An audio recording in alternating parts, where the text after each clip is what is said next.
What's up, guys? I'm going to talk to you about the NBA. This NBA process that I've been doing has been very good for us. It started actually this season, and I actually got it in from some stats and some plays that were working for us in the NFL and in baseball. So, ever since the All Star break in baseball, again, I have transferred that over to NBA.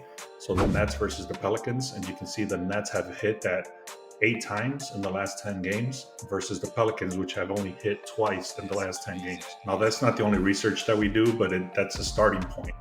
Now, let me keep going. Let me show you the other play that we're looking at as well. I'm going to circle back after I show you the other play, and then I'll tell you exactly what I'm going to be playing today. And then I'll also show you a couple of examples that I've actually given away on YouTube that have been profitable for us as well.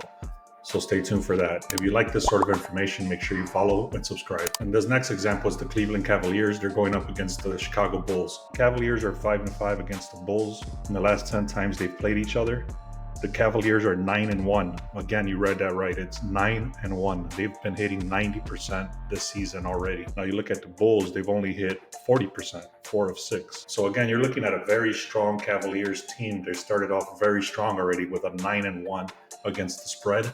And then you look at the Bulls, they've only hit 4 out of 10 in the last 10 games. So now if you see both games that I've shown you, which is the Brooklyn Nets versus the Pelicans, and now the Cavaliers against the Bulls, now in both games, you can see that there's over-under stats right there as well. Nothing really is standing out to me, but you can actually see the overs and the unders as well. It's not just the money line and the spreads. And the reason it doesn't stand out to me is because there's nothing heavy on one side and there's nothing heavy on the other side. It's just a standard over-under. Otherwise, I would have pointed it out. But again, in this case, you can see, I'm going to show you again, it's the Brooklyn Nets 8-2 in the last 10. They're going against the Pelicans, which are 2-8 in the last 10. Same thing in the Cavaliers game. In the last 10 games, the Cavaliers have hit 9 times out of 10. And then the Bulls have only hit 4 times out of the last 10. So again, if you like this sort of information, make sure you subscribe and like this video. I'm now going to give you the play of the day, because the only reason that we're actually buying it back as a parlay is because it's so early in the season in the NBA, and I want to get a better feel for the teams before I start going like straight bets.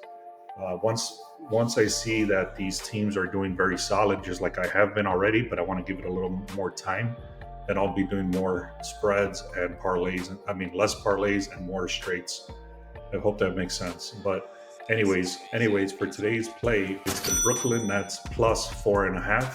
And we're also looking at the Cavaliers money line. So if you parlay those together, Brooklyn Nets plus 4.5 and the Cavaliers money line, you're looking at a minus 116 odds for both those plays parlayed together. I hope that makes sense to you. If it doesn't, make sure you comment, and I answer every single comment.